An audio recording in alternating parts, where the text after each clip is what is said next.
I would like to call this meeting to order for the City Council meeting of October 5th, 2021. Madam Clerk, could you please call the roll?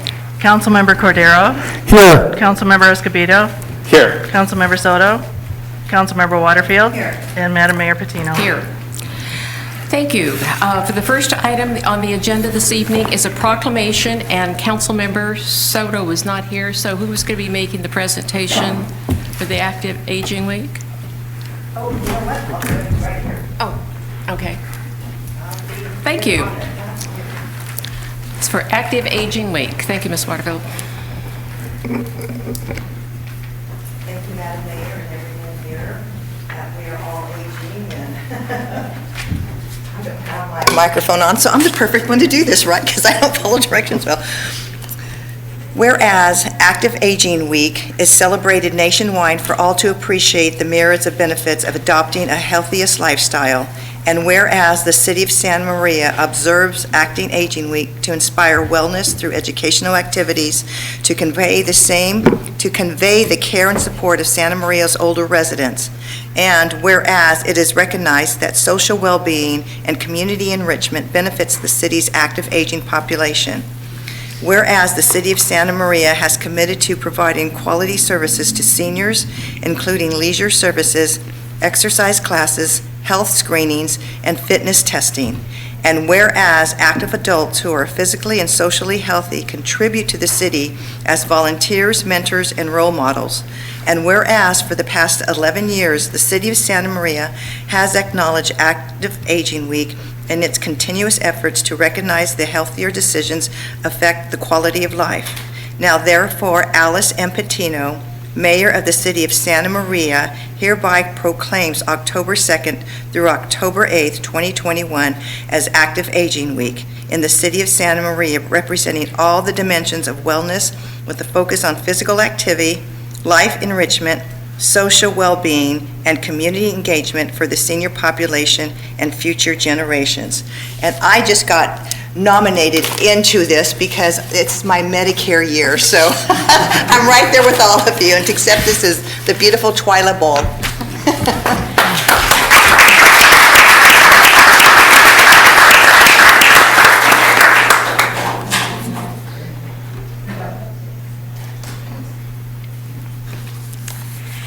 Thank you for having me this evening. Mayor Patino, council members, we really appreciate this. I can say that I represent the active aging. I'm over 50. Anyway, many of you know me already. If you don't, I'm Twyla Bull. I'm the newest customer service clerk at the Muscle Senior Center.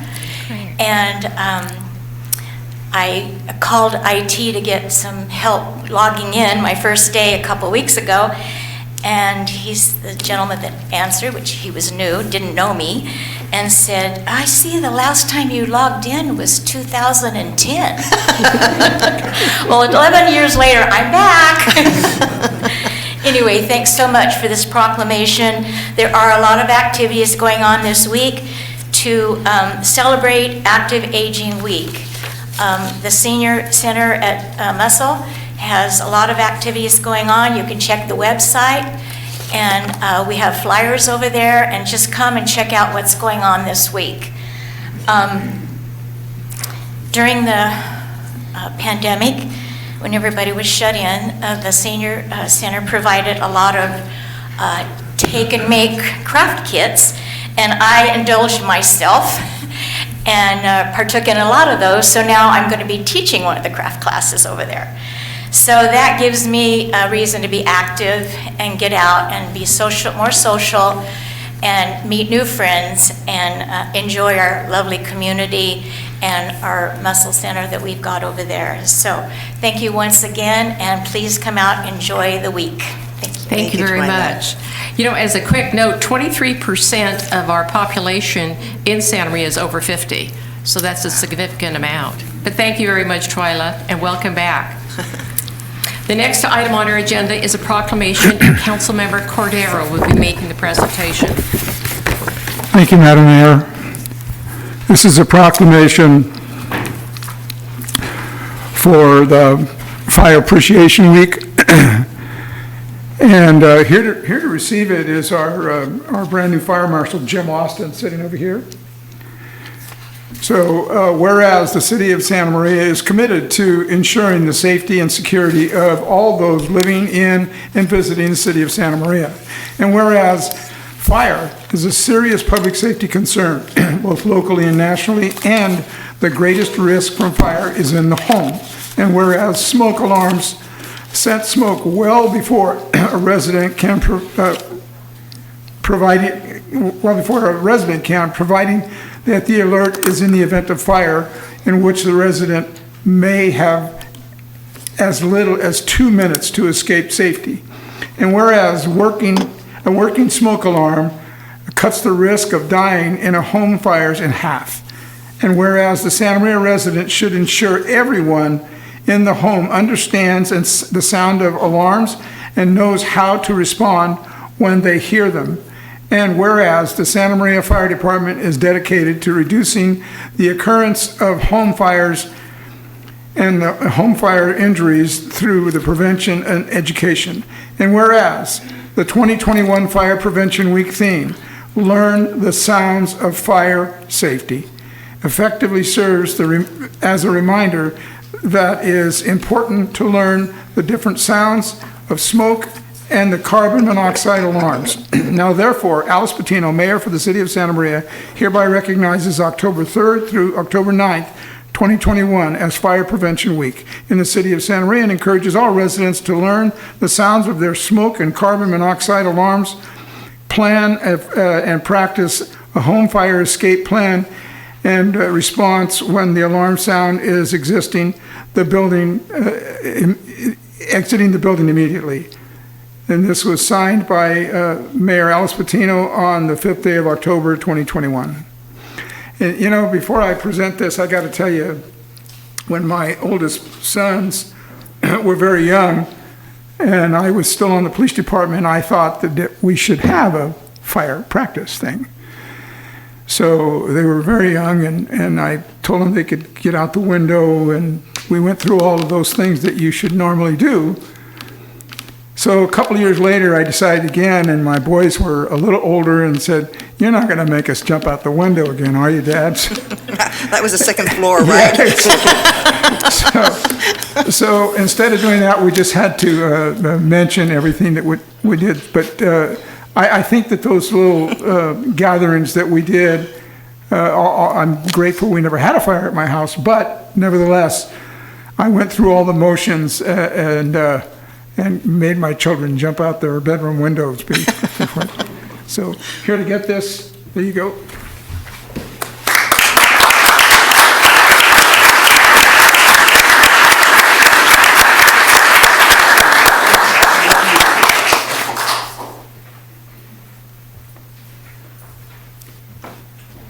Thank you, Madam Mayor and council members. Every October, the fire service across the nation, as exemplified by our firefighters back here, take this opportunity in October to promote fire safety and remind people of the hazards of fire. And this proclamation serves as the city's commitment to that end, and I thank you very much. Please introduce. Thank you.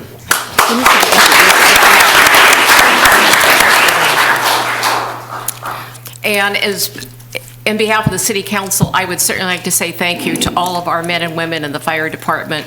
Absolutely.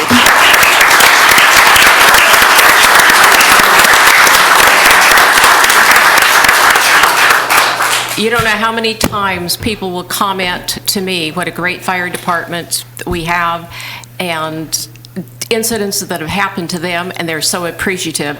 And maybe the message doesn't get all the way back to you, but does get to me, and I'm sure other members of the council go through the same thing. So thank you very much for your service to our city. Thank you. Thank you.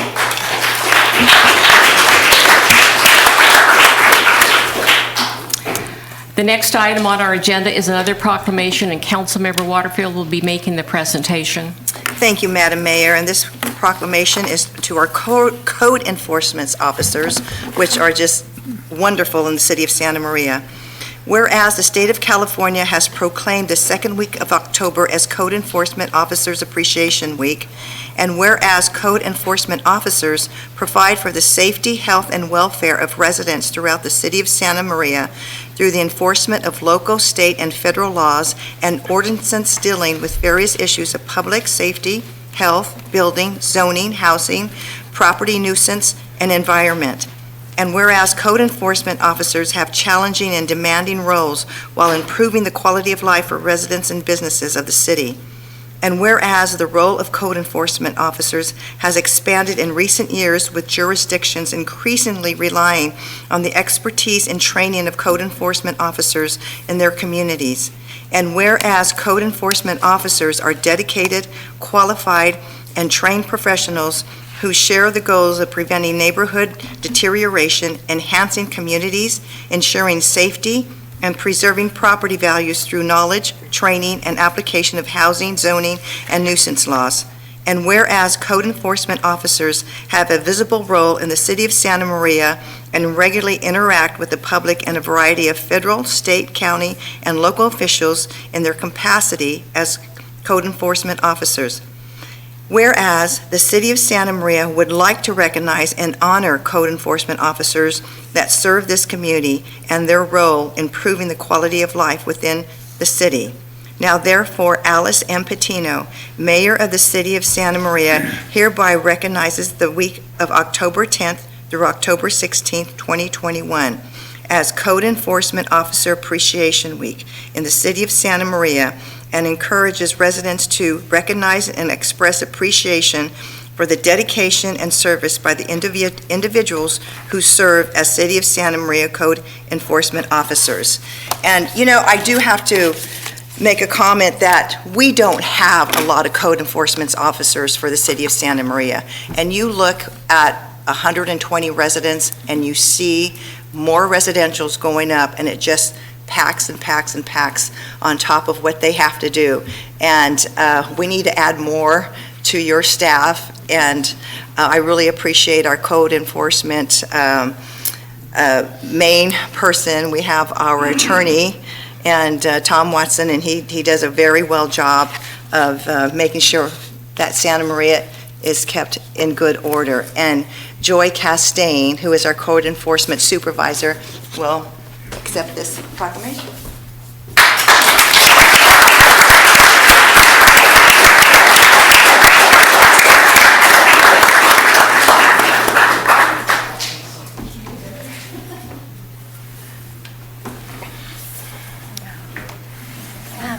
Madam Mayor, City Council, thank you so much for this recognition. The Code Enforcement Division is a really amazing team, and it's a true pleasure and honor to work with all of them every day.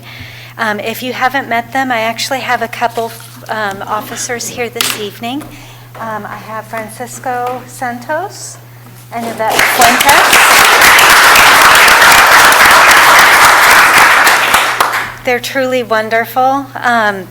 Because we are a small team, I would like to also mention at least the folks' names of the officers that are not here, and that would be Officer Don Palacios and Officer Celia Lennon.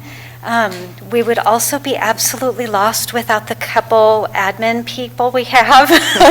So that would be Aaron Luton and Maria Gutierrez. And so every day the Code Enforcement Division, they come to work with enthusiasm, the goal to protect property values, improve quality of life, and each and every one of them take it to heart and work so hard. And again, I thank you, Madam Mayor and City Council, for this recognition, and I thank you, team, for everything that they do every day. Thank you.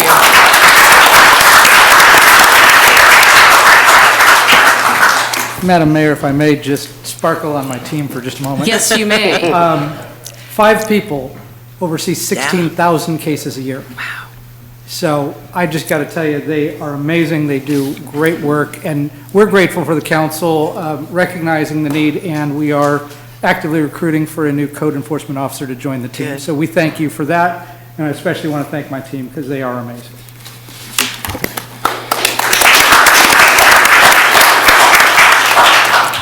I also, on behalf of the City Council, want to thank you for the tough job you do, and it's getting tougher.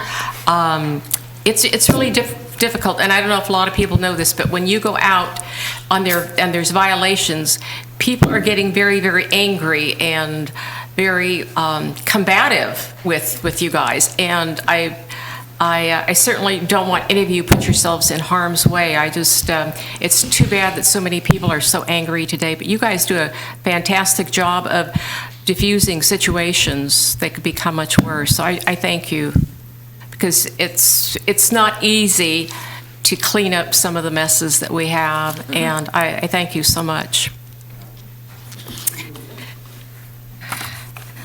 Okay, the next item on our agenda is the public comment period. Madam Clerk, could you please read the criteria for the public comment portion of the agenda? This time is reserved to accept comments from the public on consent agenda items, closed session items, or matters not otherwise scheduled on the printed agenda. Unless otherwise directed by the mayor, speakers will have 3 minutes to comment. Direction to staff may be given. However, state law does not allow action to be taken on matters that are not on the printed agenda. And we have 9 speakers right now. Okay. And everyone will be given 3 minutes, and you'll be doing the timing? Okay. Hilda Gabal.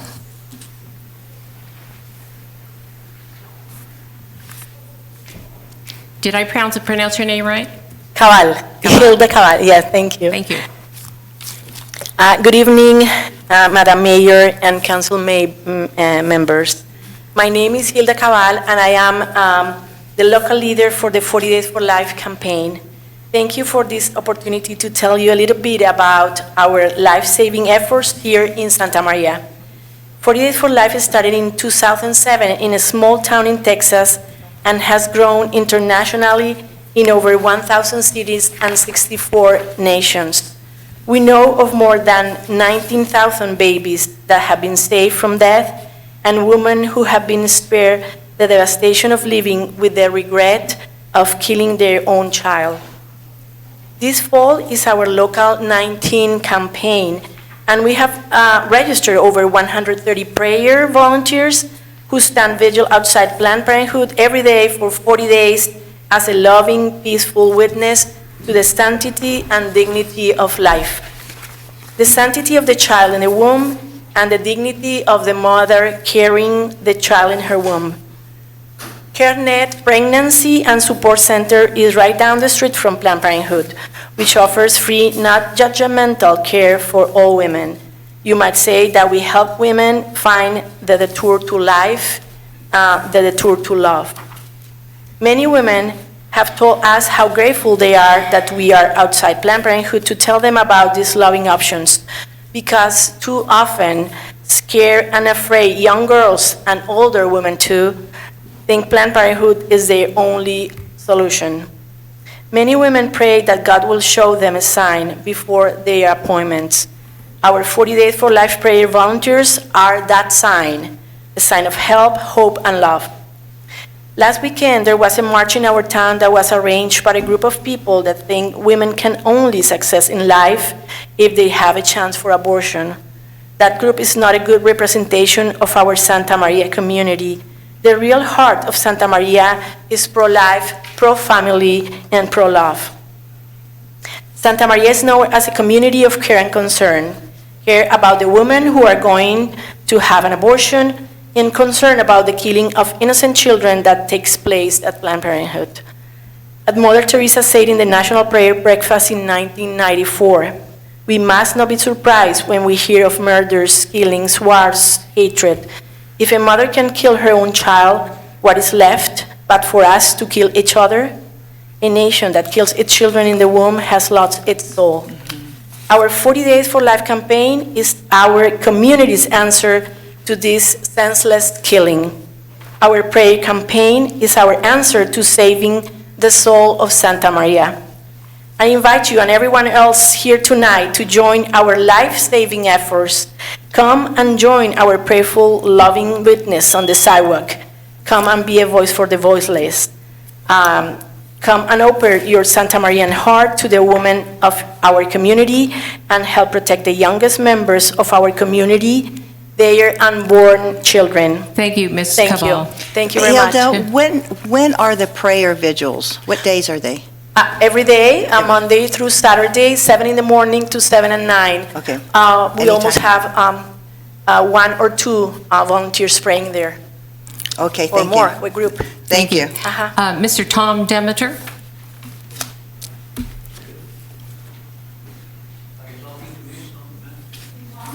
Yes, yes. Thank you very much. Mr. Demeter, if you could come over to the microphone, please.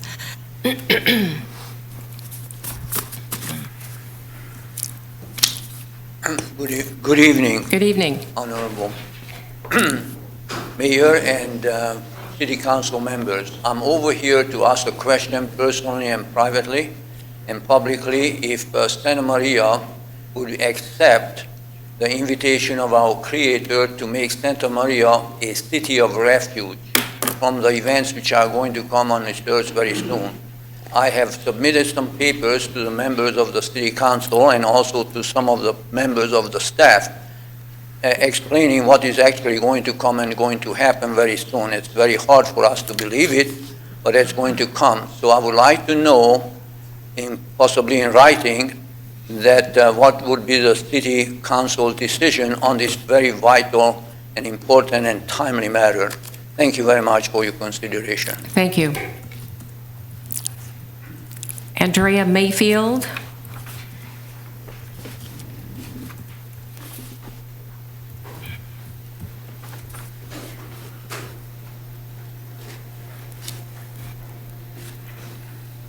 Hello, Madam Mayor and council members. As noted, I'm Andrea Mayfield. I'm the secretary of the HOA Homeowners Association Board of the Rancho Buena Vista Mobile Estates, and I've lived there for 15 years. Today, I received a notice of my space rent increase, 5.6%, beginning on January 1st. This translates to a monthly increase of $47, or annually $564. I can assure you that my Social Security check will not increase in like amount. Since I moved to Rancho Buena Vista, my monthly space rental has increased from $511 in November of 2006 to $878 beginning January 1st. This is an increase of $367 each month. The model lease enacted by this body a couple of years ago has been an unfortunate failure. It is not enforceable, and the vast majority of mobile home park residents in Santa Maria have never even heard about it. As I recall, only 3 park owners have even signed the agreement. That's 3 out of 15 in the city. So residents in all those mobile home parks have never even been offered the model lease. If this represents an honest faith effort by the city to implement safeguards for mobile home residents, it's not evidenced by these facts. Only an ordinance governing the amount of annual space rent increases will provide the relief that low-income families and seniors on low and fixed incomes. And now we heard today, 55% of our residents in the community are over 50. That's quite a chunk. It's 23. I join my colleagues here this evening to respectfully ask you to place the adoption of a space rent stabilization ordinance on the council's agenda, so there can be an open discussion about the benefits to the city and to the residents. Please protect mobile home space affordability. Thank you for your time and consideration. Thank you. James Testa?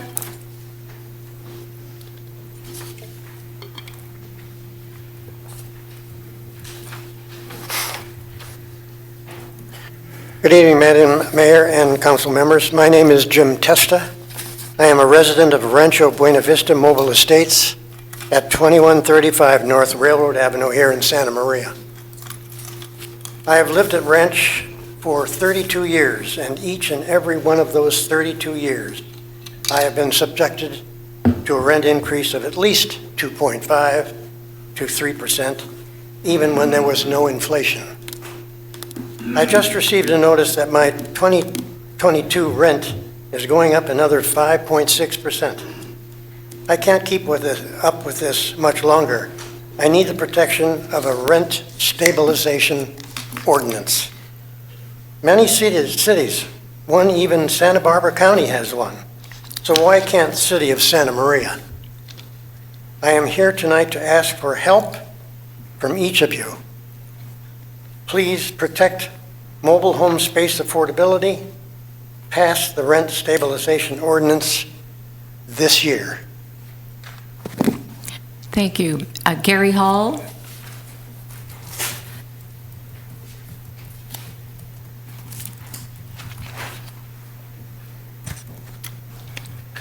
Good evening, Madam Mayor, council members. My name is Gary Hall. I am a resident of Rancho Buena Vista Mobile Estates at 2135 North Railroad Avenue here in Santa Maria. I represent the North Santa Barbara County Mobile Home Owners Team.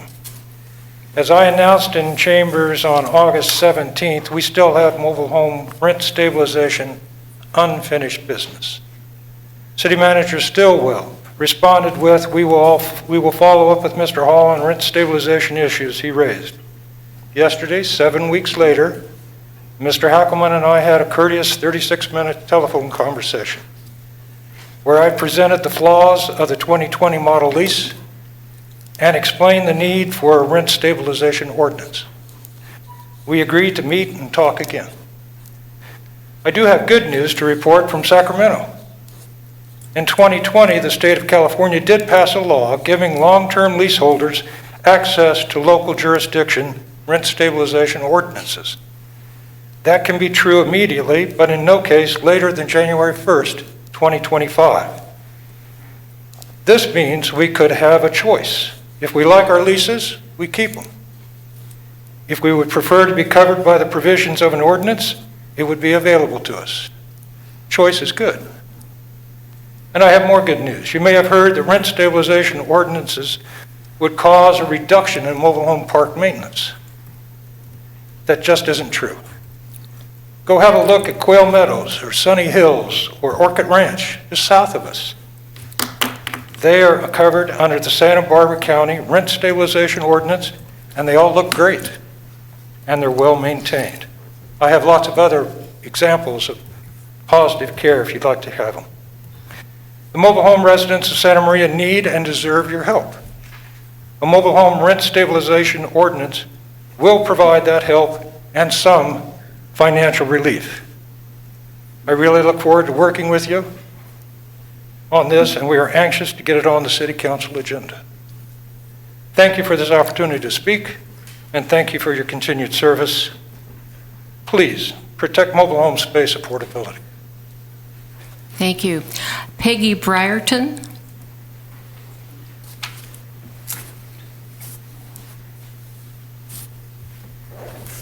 Good evening, Mayor, council members, and city staff. My first time addressing you. I just recently moved here to Santa Maria.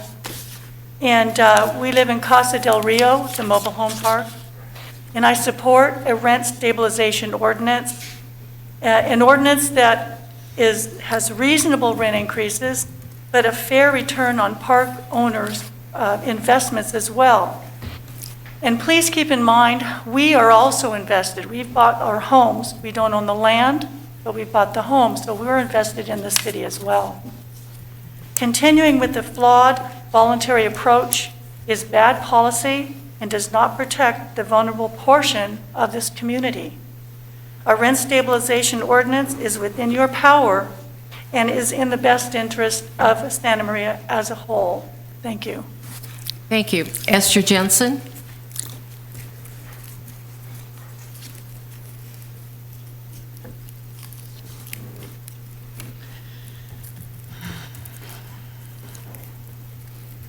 Thank you, Madam Mayor and City Council members.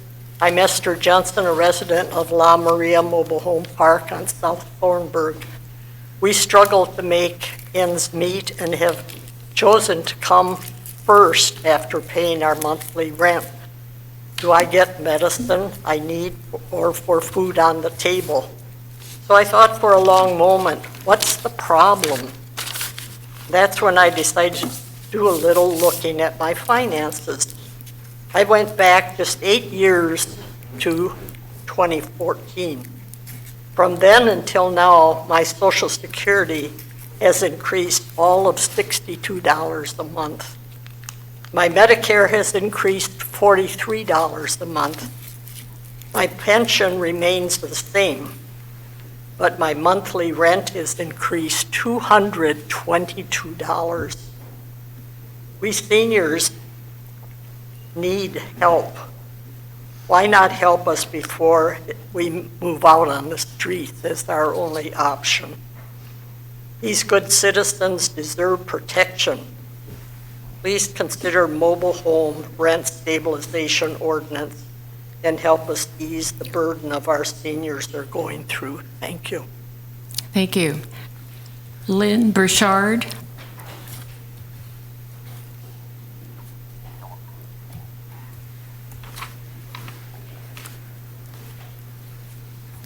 Hi, good evening. I'm glad to see that the City of Santa Maria lets us, if we don't want to wear a mask, we don't have to. That's awesome. Thank you.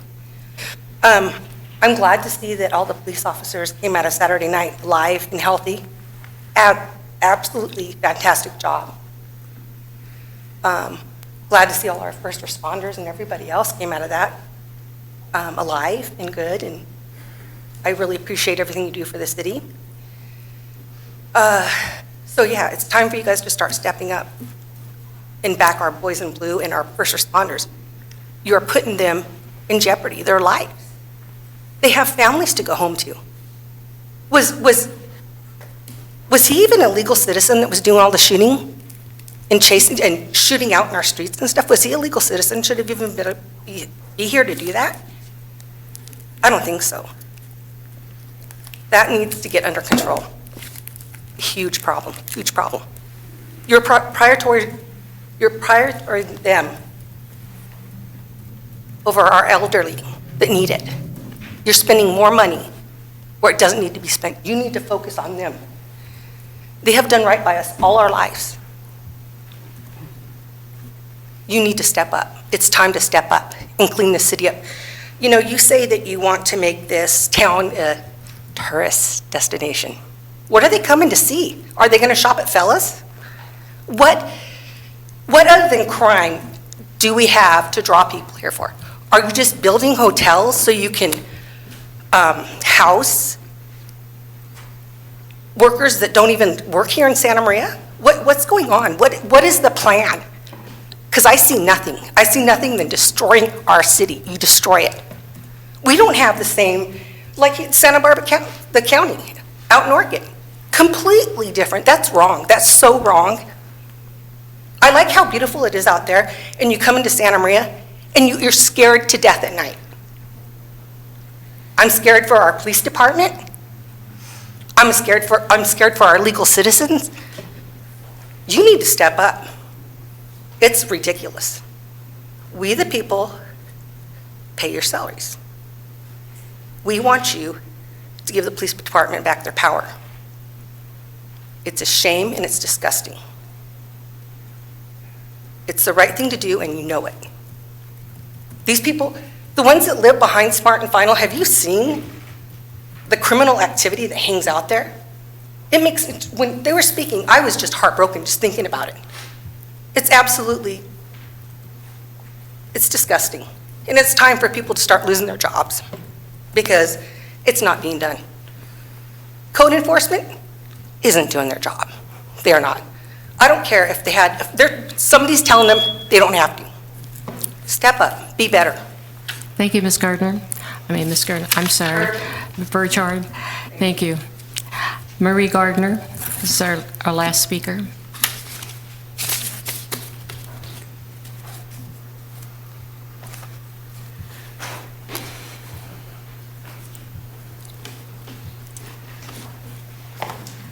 Good evening, Madam Mayor and council members. I'm Marie Gardner.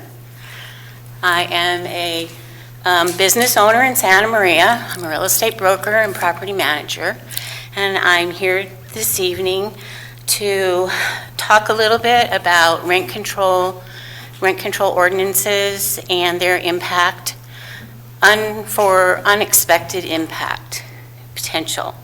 One of the points I want to make is property owners invest, they're in business, and they expect to receive a return on their investment. And if rents are controlled to a level that they can't do that, then over time, property conditions will deteriorate. It's not a short time problem. It's not 1 year or 2 years, but 20 years, 30 years. So we have to look out into the future. It also can cause less available housing because properties then become converted to other uses that are more profitable. And on that same vein, it de-incentivizes new rental development. Higher rents overall can be a result of rent control, and this is kind of a subtle psychological thing that happens. And when you're given a cap, you go to the cap, whether it's what you really need to do. And January 1st, 2020, AB 1482 went into effect, which is statewide rent control in California. And we've seen that our clients have raised rents, some of them twice as much as they have done in the past, because they know they have this limit now. And so it makes them feel that, oh, well, I'm not going to be able to ever catch up to the market if I don't push my rents to the maximum amount. This particular ordinance also has had, there's a combination effect. There's currently an emergency order, emergency anti-gouging law has been put into effect due to the statewide drought. So in all of California until January 5th, rents cannot be raised more than 10%. And even on turnover. So if a landlord has a tenant who's been in a property for 10 years and they decide to leave now, their rent is going to be significantly under market, and they can only raise it 10%, which is still going to leave them hundreds of dollars under the current market. So this is just another added layer of pressure to maximize your rents when you can. Just a little food for thought. Thank you. Thank you. Do we have any further speakers that come online? Okay, so that concludes the public comment portion of the agenda. Before we move on, Mr. Silwell, did you want to make any comments? Okay. Moving on to the consent calendar, Madam Clerk, could you please read item number 3? Routine items are presented for City Council approval without discussion as a single agenda item in order to expedite the meeting. The consent calendar is approved by roll call vote with one motion, and these items are discussed only on requests of council members. Does anyone have anything they want to have pulled? I'm good. Okay. So do I have a motion? Madam Mayor, I'd like to make a motion to adopt the consent calendar as submitted. Second. I have a motion and a second to approve the consent calendar. Any further discussion? Hearing none, Madam Clerk, could you please call the roll? Councilmember Waterfield? Aye. Councilmember Escobedo? Aye. Councilmember Cordero? Aye. And Madam Mayor Patino? Aye. Next, we have the Chamber of Commerce Annual Report. Mr. Morris? Evening, Madam Mayor, members of the council, city staff. It's a pleasure to be back with you again this year, or once again to share some updates on the work that we have been doing together in tourism and economic development. As you probably remember, typically when we do this, I bring smarter staff that actually work on the programs with my directors, staff directors. But in the spirit of no plan ever survives contact with the real world, both Jennifer and Suzanne are out of commission this evening, and so you're stuck with me. So let's go ahead and get started here. We're going to start with just a quick video that we shared recently at our annual awards that I think gives a kind of a nice flavor for what we've been doing as an organization this year.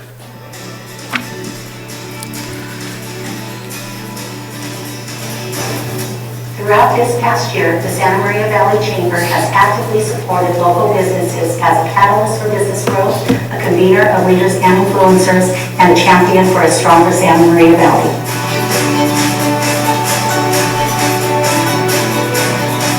As a catalyst for business growth, the Chamber continues to help businesses open and expand.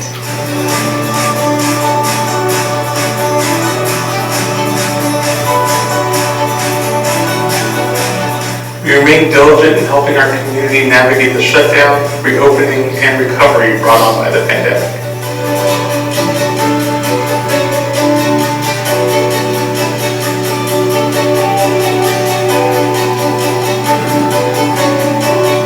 The Chamber expanded our storytelling efforts through new platforms and partnerships. We continue to promote our local businesses and the community. We elevated our efforts to be your trusted resource for reliable information, providing timely and credible updates through our various communication channels. As a convener of leaders and influencers, the Chamber's community partnerships allow us to advocate for business and help solve problems, both in our community and throughout our region.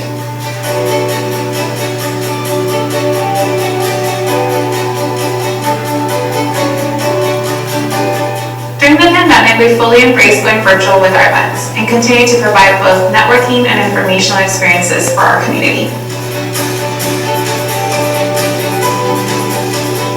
As a champion for a stronger Santa Maria Valley, we continue to promote existing businesses and showcase our community as a great place to live, work, visit, and do business.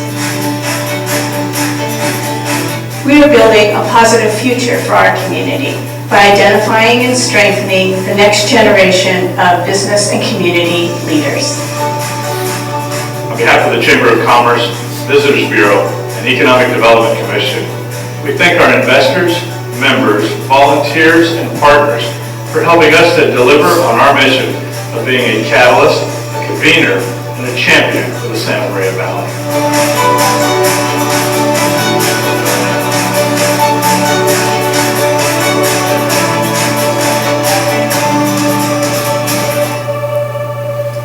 It's nice to have a talented team working with you, right? So as you can imagine, this last year plus has been a unique one in our business. Obviously, the COVID pandemic has had a significant impact on the work we've done. But it isn't the only work that we do. So tonight I want to take you through a quick review of the work, particularly that we do in partnership with the city around economic development and tourism. And as we start with the economic development, I just want to start with reminding you of what our core strategies and priorities are. And those are to focus on business attraction and retention simultaneously, to focus on business assistance, helping those businesses that are already in our community or that are trying to start by local residents. We recently have put a significant emphasis on workforce development and talent development pipeline in our community. And then the fourth area is working to continually enhance our community as a place where we want to live and work and do business. In the area of business support, obviously the last 18 months has been focused on the COVID issue, and you can see some of the statistics here as we really, turned our attention to making sure that our businesses had the access to current, reliable, accurate information that allowed them to make the decisions that were necessary for them to stay in operation. We spent a lot of time connecting businesses to experts, funding sources, to the most current information and practices, and tried very hard to make sure that as few businesses in our community as possible had to shut down. And I think as we compare ourselves, not that we wish ill on any community, but I think as we compare ourselves to similar communities around the region, we're very proud of the fact that many of our local small and large businesses weathered the last 18 months, and in many cases are stronger for it, although it wasn't easy. These are some additional resources and areas that we've shared with you in the past. The piece that you see there, the graphic, is actually a piece that we partnered with the code enforcement team to help with communicating. This was a leave behind piece that the officers took as they were out on rounds. Again, trying to make sure that the information that got out to every business was accurate and current. And then, just as you turn to business support in a general sense, over 100 local businesses have accessed our services, whether that was for assistance in securing permits, or connecting to new partners, or new sources of financing, or training, or recruiting and support. We reached out to over 73 businesses directly as part of our ongoing programs.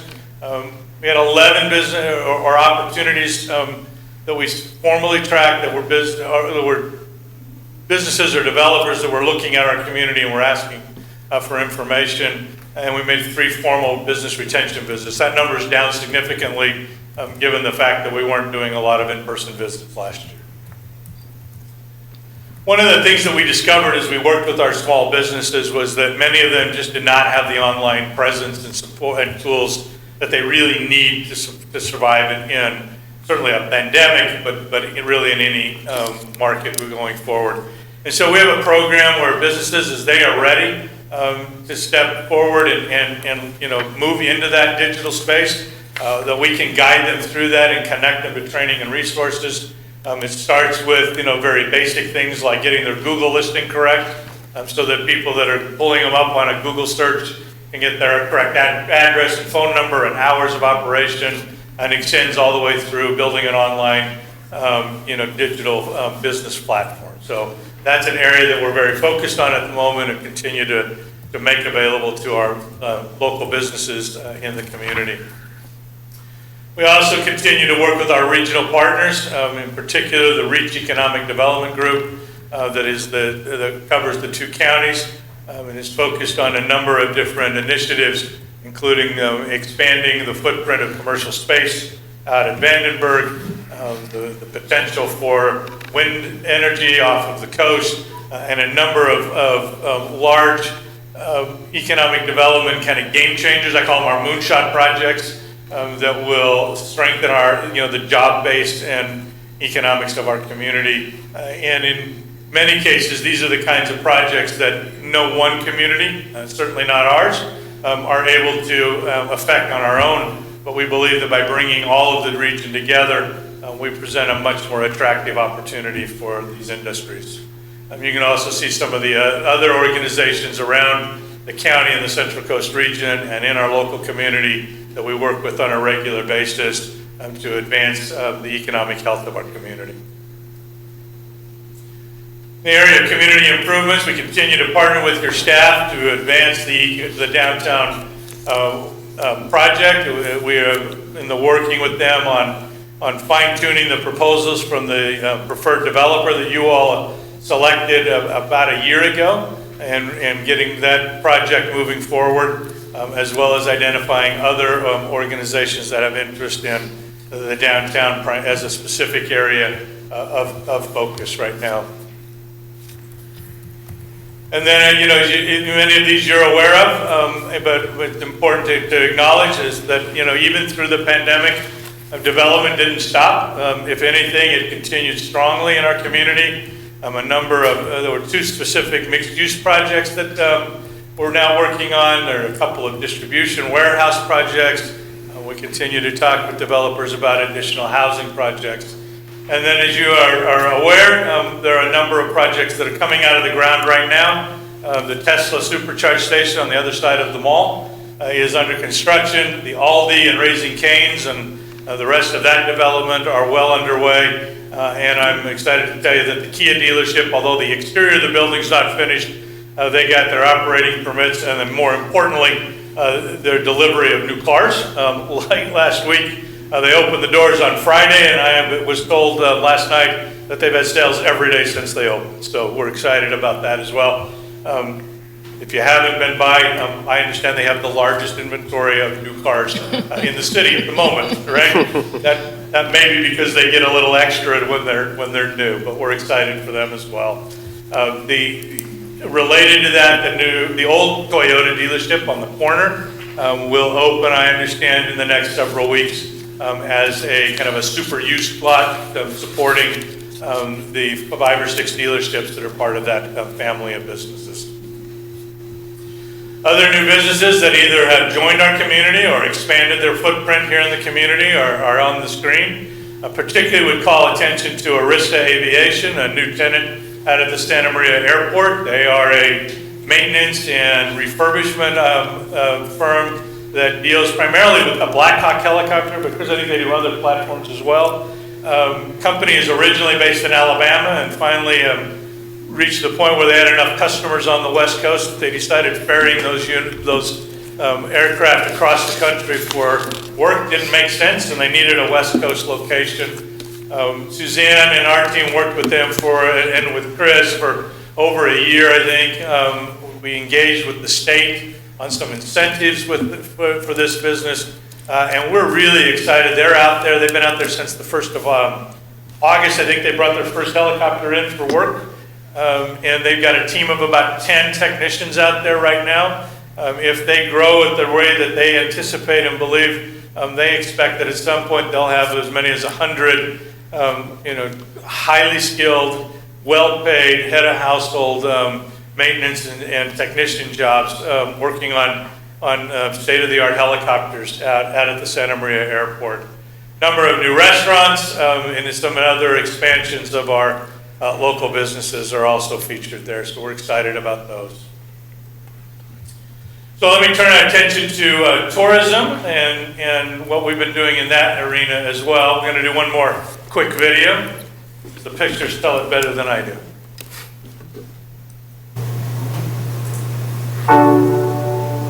She's will only be filled with domestic and foreign tourists in the summer months. But with coronavirus cases spiking across the state and county, the owner said businesses.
About the city of California that's paying tourists to come visit.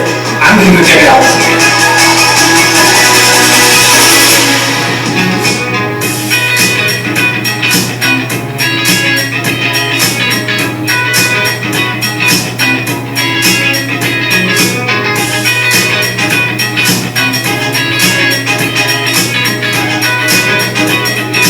Pay people to come here. We really did. You wouldn't think a $100 gift card would make a difference, but it did. Maybe after a pandemic, all we want is a few simple pleasures in a beautiful place.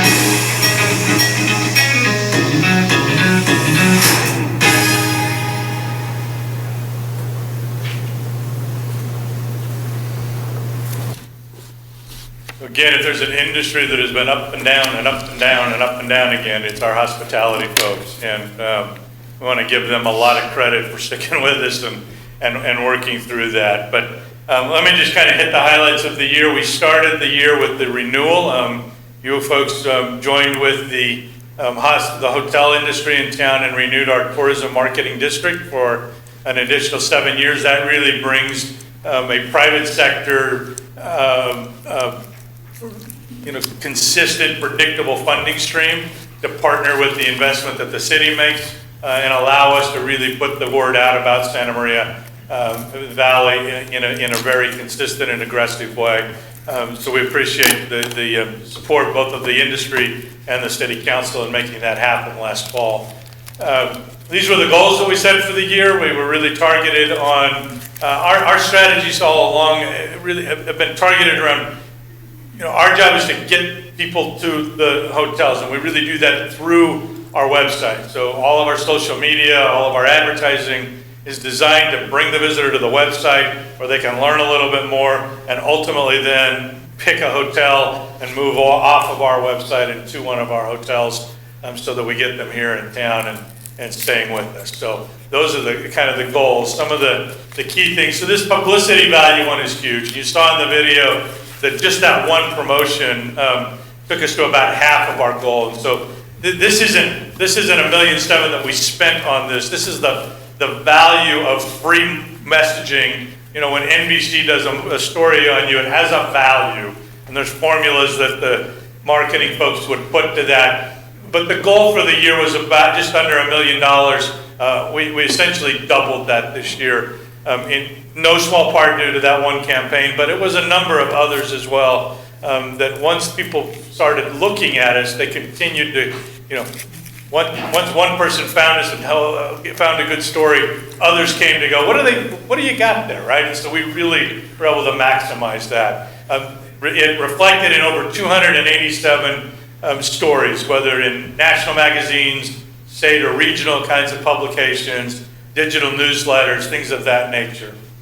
We did a much better job in the last 12 months than we did in the prior in terms of hotel referrals. That's a bit of an odd statistic because, the year before nobody was traveling, and this year we had that amazing campaign. So, the number's a little inflated, but it's certainly headed in the right direction. And the good news, as I'll share in a minute, is that we've continued to grow those numbers. We added almost 7,000 people to our email subscription. So again, that's one of the primary ways that we continue to stay in touch with people who have expressed an interest in our community. And so, just adding that number in 1 year was significant and really gives us the ability to talk to many more people going forward. We also added a number of folks to our social media channels as people, again, began to discover and want to follow and understand more about what we offer as a community. So one of the things that we did is, when we can't get out and hit the trade shows and some of those kinds of things as much, one of the things you do is you spend some time strengthening the house, right? I think we all did that at home. We all repainted while we were locked away. Well, we did some of the same, really focused on building our assets and the images that we use to tell our stories. This one is a tool that we have now used. That's called Pixley. And what this tool does is as people come into our community and they have experiences and they take photos and they either use our hashtag or they tag Santa Maria in some way, this company that we work with has a way of discovering those, reaching out to those people and saying, hey, we love that you like our community. Can we use your image? Right? And for those that say yes, then we're able to pull those images into our library and they become assets that we can use going forward. There's a feed on the bottom of the Santa Maria Valley website there that just is constantly showing these as we continue to add them. So we've essentially put all of our visitors to work for us. And they're creating a lot of our video and photographic imagery. At the same time, we've reached out to some professionals. This is an example of a couple of photo shoots that we did with a company called Bottle Branding, which is a North Santa Barbara County photography business. And I would point out that any of these photo assets that we control, that we get ownership of, if you go to the Santa Maria Valley website, there's a link there to our Flickr account, and those images are available free of charge to the community to use. Our businesses can use them in their marketing, our community organizations can use them in their reports or their recruiting efforts. This is an asset that we have made available to our community, partly because we want to make sure that the images that we're all using about the community are the best we can make, that we can put out there. But we also just think that it's something that we can and we're excited to be able to share.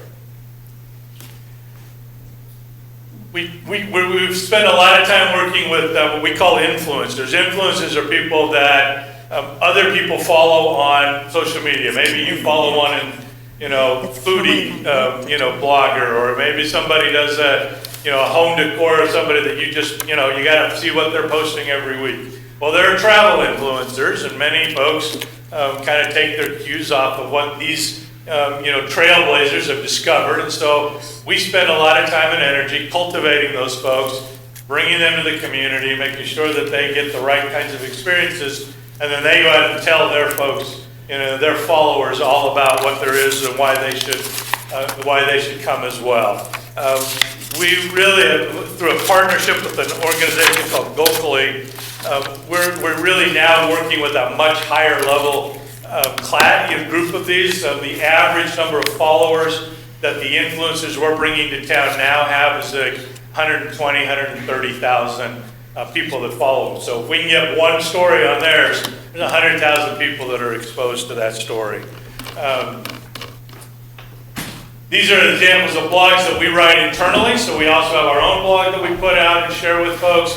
And you'll see kind of some interesting headlines in that. These are really designed to capture do what they call the search engine optimization, right? So they're designed to use the magic words that Google likes so that they show them to everybody else. And so, you may say, well, why does the headline say Central Valley or Central Coast? Why did it say Santa Maria? Well, I tell you, once you get into the story, it tells everything about Santa Maria. But sometimes we got to use that other language to hook them.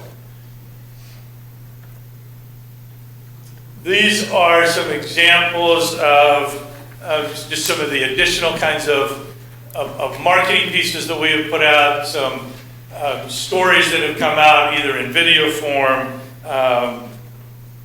different kinds of public relations pieces. These are people that have picked up a story, maybe through a press release, and have told that story. One of the things that we did this year is we're constantly trying to get people to sign up for the email newsletter, and so sometimes you got to incentivize that. So we created these maps, these little experience maps that we locked away. The only way you could get them was to sign up for the newsletter, right? So when you signed up, then you got a link to the secret experience maps, and we have had really good response from that. People really love to be able to go out and find all of the barbecue and when they're coming through the area, or the taco trail, or whatever the case may be. So we continue to find kind of fun ways to do that, and again, kind of package the experiences in the community in slightly different ways. Again, some additional of the blogs that we're doing. So we did launch 3 specific marketing campaigns right after the reopening the first time. We came out with a campaign a couple of years ago. Our campaign was Let's Get Together. So we wanted to say, let's get together again, right? And this was a lot about safely and responsibly beginning to travel as we came out of the first reopening about a year ago. And really just was trying to remind people of experiences they may have had here before, and to remind them that wide open spaces were less crowded. It was a safe place that they could begin their travel experiences. We love our neighbors, but sometimes we can like to be able to poke fun at them a little bit. So we have what we call our Spice campaign, and you can see, Paso is popular but pricey. Come to Santa Maria, Pismo's crowded. So we're trying to have a little good fun with our neighbors, but at the same time, really set ourselves apart and highlight what makes our community a little different than the rest of the Central Coast. We've had a little bit of fun doing this one, and we'll probably continue. And then, as you all well know, we had what we refer to internally as our local stimulus campaign. We offered folks $100 if they would come and stay at least 2 nights in the Santa Maria Valley. I'm with the guy from NBC. I never would have thought $100 would do it. Our hoteliers took a gamble on this with us. They authorized us to spend about $50,000, so for up to 500 of these. And I'll admit, I didn't think we'd spend it all. Little did we know, we spent it all in about 48 hours. The response to this campaign was unbelievable. Not only did we end up giving away 600 because we couldn't turn it off fast enough.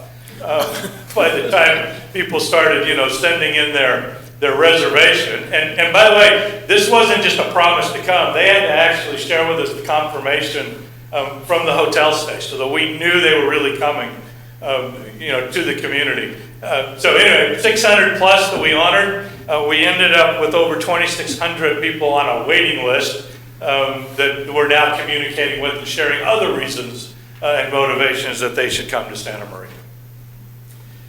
Some of the regular statistics, and these numbers, again, many of these are down a little bit because, we're not getting as many of the walk-ins as, people are now, first of all, they weren't coming in the same numbers, and many of the ones that are using the, the website to get those information. The welcome bags, that's significantly down, but that's really related to the large community events that we do. When West Coast Customs is here in a couple of weeks, we provide them with welcome bags for their dignitaries and VIPs. We do that with a number of different organizations. So we expect that number will bounce back up dramatically starting this fall as everybody tries to make up missed events. And we're proud of the work that we've done with the airport on the 2 new flights that are flying to Mesa and Portland. And we continue to work with them in the hopes that we can attract additional flights out of Santa Maria. More importantly, into Santa Maria.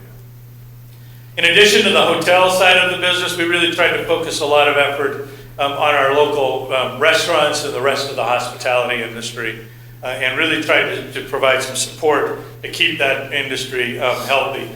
One of the campaigns we did with that was our the Great Santa Maria Valley Takeout. Normally in January, we would have been celebrating Restaurant Month. We would have been promoting specials that you would have gone into restaurants to participate in. January of 21, we weren't really doing that, so we flipped that to a great takeout and encouraged everybody for that in 2 weeks to really, redouble their engagement with our local restaurants. We also partnered with the California Restaurant Association's Foundation. They had some stimulus funding that they provided to staff of local restaurants, and so we connected a number of our restaurants and some of their staff to that opportunity to get some cash to help with rent and things like that when their tips and hours were significantly reduced.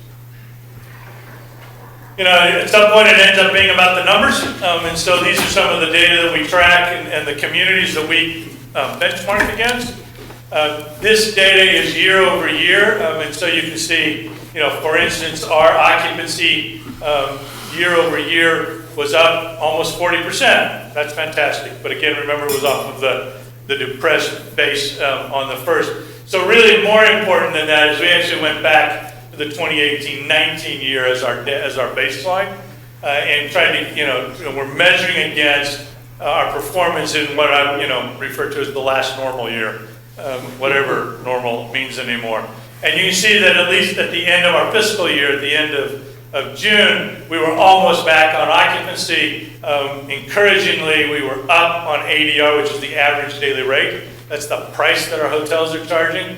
And so they're being able to charge a higher rate and continue to hold that rate, which we're very excited about, which all of that means that they're making more money on selling rooms, which we're excited about. And you can kind of see how we compare. At the bottom of that is the statewide numbers. We do much better than the state as a whole has done. And I think as you look and kind of just scroll through our comp communities, we feel pretty good about where we have been there. And then finally, the other number that we track with you folks is our is TOT receipts. Mary reports them on a calendar year. We report them on a fiscal year, so they're a little bit different final number. But they're up about 250,000 over the prior year. More importantly, at the end of June, we were up 7% compared to 2 years ago, which is the more relevant number. And I'm excited to tell you that with the data that we just got from the city finance team for the most recent month, which I believe was June activity, we're now tracking about 11% ahead of the same time frame from 2 years back. So we are really proud of the hotels and the recovery that they have made and the work that they're doing to hold the line on keeping those rates at that level we want to see them at. And now they're beginning to even fill up with, as events are returning to the community, families are beginning to travel again a little more aggressively. And we think those two trends together set us up for a really strong year. What are we headed to with what's next on the tourism side? We're redesigning our website. This is kind of a preview of what the new look will be. The website's probably about 4 years old in terms of the design. So we're in the middle of redoing this, looking to launch that new site toward the end of the calendar year over the holidays. And we're excited about it. It'll be much cleaner. It will be much easier for people to use. It will work much better on mobile devices. All of the things that are kind of necessary as we continue to work. And then, as we just continue to look for new ways to do campaigns and invite our followers to share what they love. This is a new social media campaign, again, that we're asking folks, tell us about your experience, and then we're capturing those stories and sharing them back out with folks. We launched a TikTok account. They tell me it's wonderful. I'm not sure how to do it, but that's okay. We have smart people that do. So we're continuing to expand on our social media presence there. One of the campaigns that we actually had ready to go just about the time the pandemic shut us down is what we call the Uncourt Campaign, that really kind of pairs our wine industry and experiences with our outdoors. We never really got a chance to use that. It's ready to go, so that'll be our next campaign that we'll be pushing out. We've been partnering with the Legion to do some targeted marketing through their platforms. We did that in August on the Mesa flight, September in Portland, and we're doing a follow-up month in October back on the Mesa flight again. So trying to continue to support the amount of traffic that comes in with that partner as well. Continuing to do our PR. We love to do this one. This one came in just a couple of weeks ago. People magazine did 100 Reasons to Love America, and they included the Santa Maria Valley as a reason to love America. We couldn't agree more, right? One of the other kind of target audiences that we're moving into, we do a lot of car shows around here. Mm-hmm. And we got thinking if this is a cool place to bring your old cars and do some touring, I'll bet folks that are on the cruiser bikes like this area is a cruising and a touring location as well. So we just finished a photo shoot. We're developing some marketing targeting that group of folks. We're excited about that. And then we're again starting to try to warm up the event and group organizers and trying to get back into that audience. There's a little longer lead time with those folks as they try to recover. Mm-hmm. But we think that we'll capture some of those again in the coming months. I think that's it. From questions, I did want to, Mayor, if you indulge me, I wanted to introduce this good-looking group of guys that are hiding behind me over here. Danny Devereaux is the chair of the Chamber Board of Directors this year. Chris Aske's also a member of our board, and more importantly, one of the other key investors in our economic development work with the airport. And Max Becker, on our board, general manager of the Best Western, is also chair of our tourism marketing group, which is the hotel group. I don't know whether any of you guys want to add anything? Chris? Glenn covered it really well, and Madam Mayor and council members, thank you for having us here. I would just like to say I couldn't be more pleased with the level of support that we get from the chamber, Visitors Bureau and the Economic Development Commission at the airport. I'm happy to be able to help out on the board for the chamber now after 13 years here in the community as well. But you don't see all of the work that they do behind the scenes, and that work also partners with city staff, and they've been amazing as well. We've had what would you call a moonshot project potential at the airport, and Chunning and Frank Albro and Andrew Hackelman all attended and really provided a lot of support as well. And so we can't thank the city enough for partnering with us, as well as the chamber, and we're happy to continue to work with them. Thank you. Max, anything?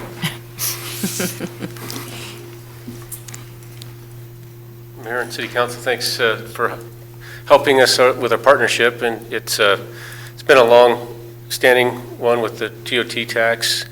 The portion that goes to the chambers is where all this started, and now with the T-bid, it's hit high gear, and we're working hard to be good custodians of that investment.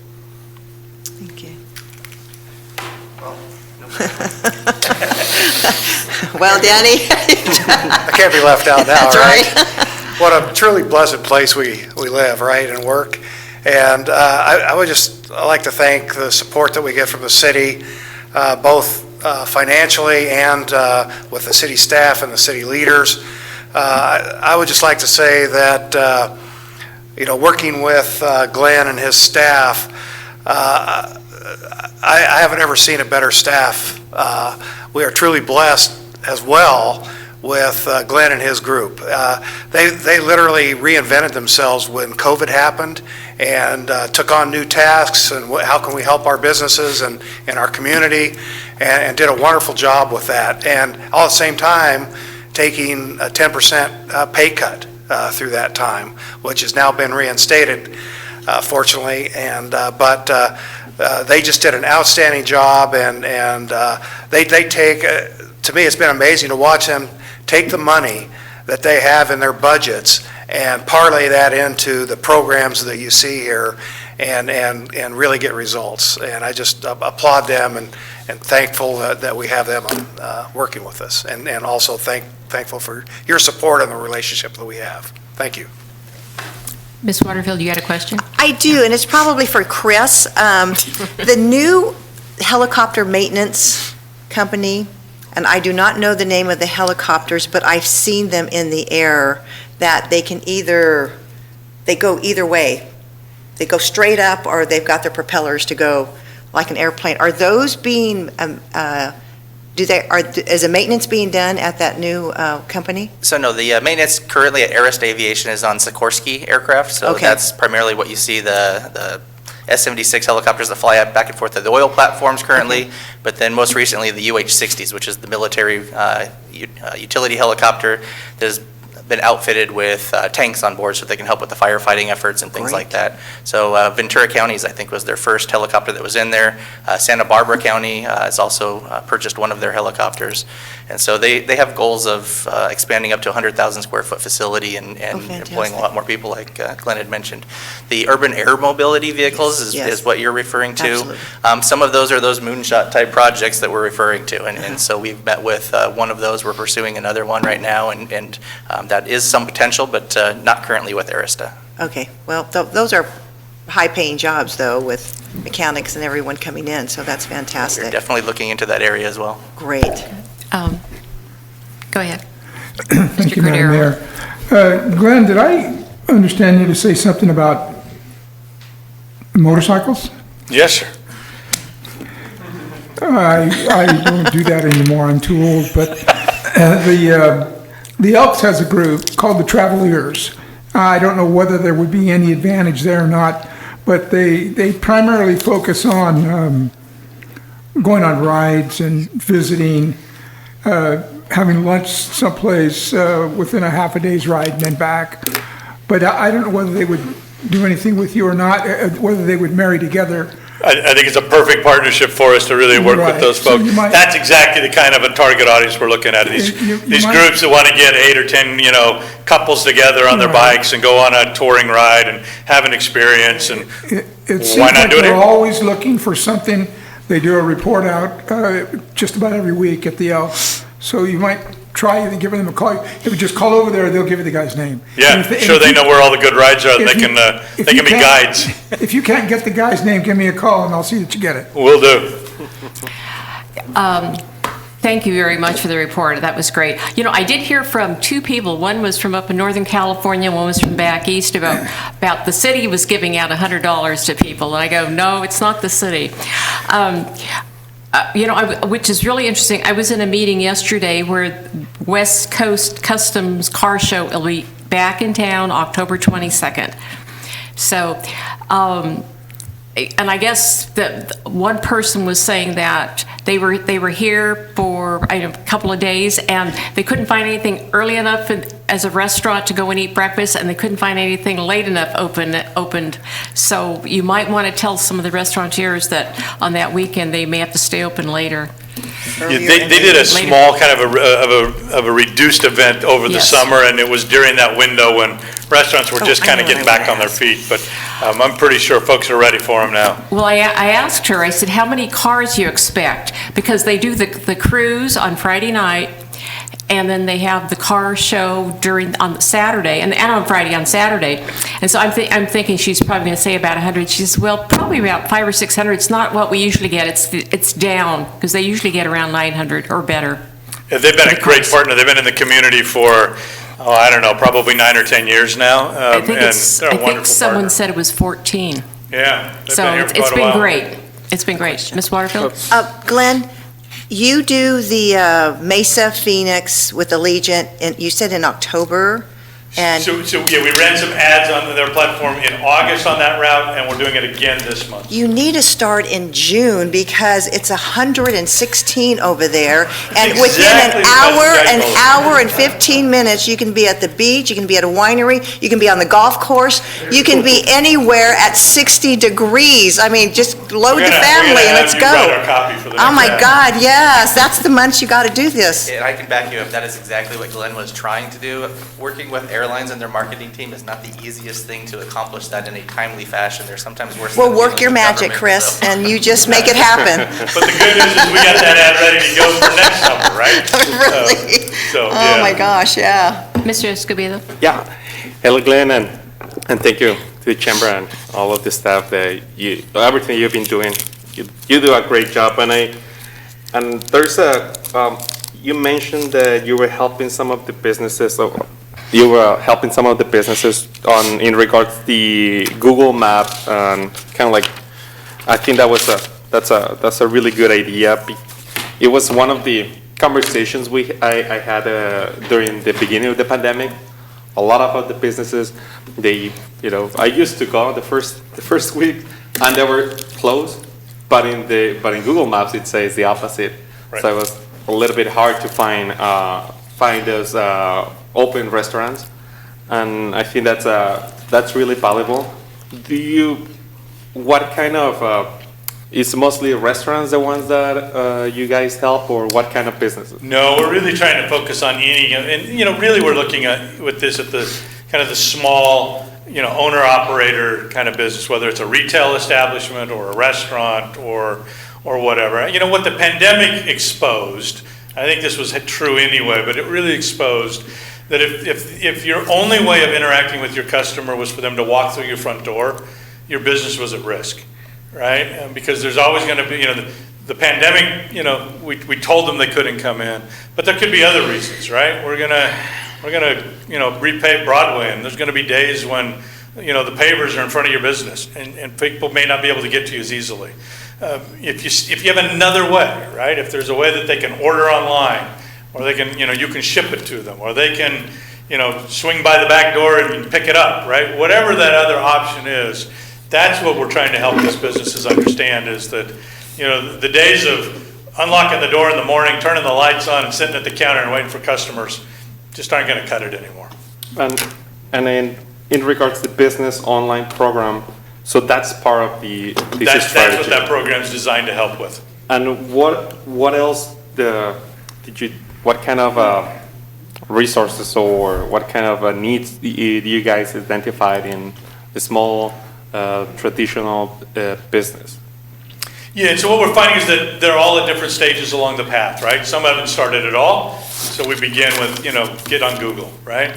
Some have done some things, but, maybe their website's a little out of date. And so we can connect them to somebody that can help them, modernize their website. Others have got a great website, but they haven't done anything with social media. And so we'll take them to that resource and partner them with, experts in the community, training resources, anything that will help them take the next step on that journey. So it's really very customized and individualized based on where the business is. Thank you. Absolutely. Thank you very much. So, Mayor, I wanted to just leave you with a teaser of a new partnership that we're working on with the city manager's office.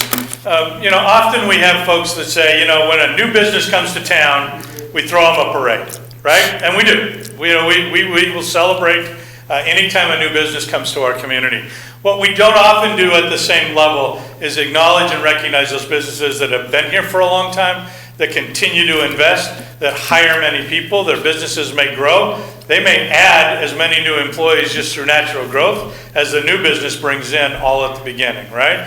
And so working with the city manager's office, we're going to do a Business of the Month partnership with the city council. The idea is that on about a once-a-month basis, we're going to join you for one of your meetings and introduce you to one of our long-standing, top-of-the-line businesses. We'll probably do it in a couple of themes just to kind of be able to organize it and do that. We will then take for that month and use, the chamber's social media and other communication channels. The city's got, your newsletter and things, and really try to shower some love on the businesses that have been with us and have made Santa Maria what it is for a long time. And so we're excited to be able to balance the scales a little bit in that way. Well, I think that's a great idea because I know all of us here, probably except Mr. Escobedo, have gone on tours, the business tours where you do it once a month.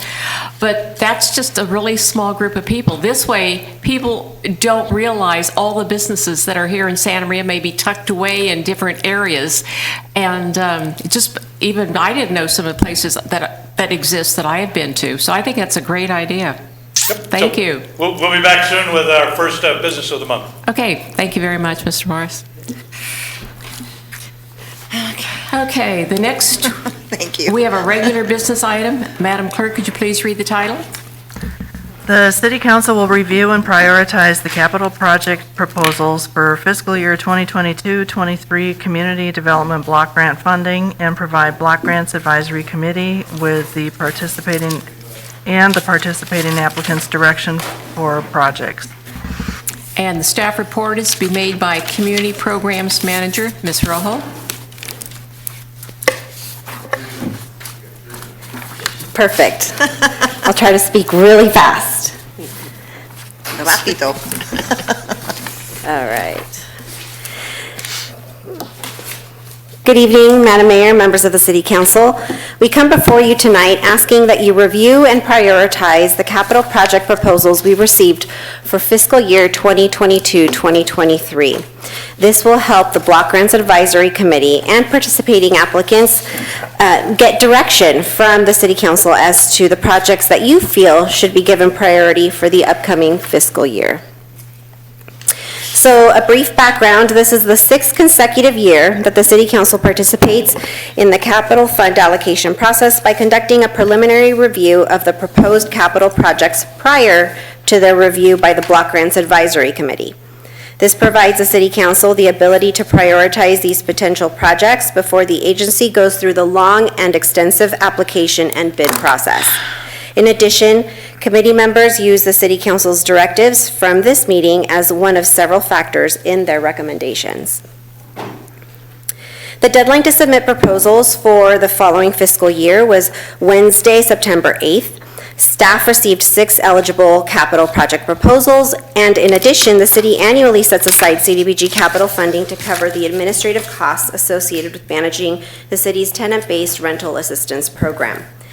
We also call it TBRA. Now, TBRA is funded through home funding, but since the city obtains the home funding from the County of Santa Barbara's Home Consortium, the city cannot use any of that funding to cover the administrative costs to administer the grant. However, Cdbg capital funding can be used to help cover the administrative costs associated with the home program. So all 7 proposed projects currently total more than $1.9 million. And while we don't know exactly how much the United States Department of Housing and Urban Development, or we call it HUD, will provide the city for the upcoming fiscal year, based on the current year's allocation, we'll only have about $1 million for capital funding. So as you can see, the cost of the proposed projects nearly double what we are expected to have available. So on your screen, you'll see the 3 of the 7 proposed city projects, and then the 4 of the 7 proposed from the outside agencies. So we have Rec and Parks with Rosalind Pearlman Park Rehab, Public Works with ADA pedestrian safety improvements, and then the City of Santa Maria's TBRA administrative costs request. And then the 4 out of the 7 proposals are from outside agencies, and they include Good Samaritan Shelter's kitchen equipment upgrades, Capslo's minor home repair program, Communify is also applying for a home repair program, and the Boys and Girls Club for an outdoor basketball court. So looking at these projects a little more closely, the 3 that you see on your screen right now are the ones that are from the city, and the proposal is Rosalind Pearlman Park, and the project will include renovating the back portion of the current park, which will create a new, more visible entrance to the park, install an ADA accessible playground and walking trail, and also install new drought-tolerant low-water landscaping and irrigation, plus an exercise equipment and built-in game units.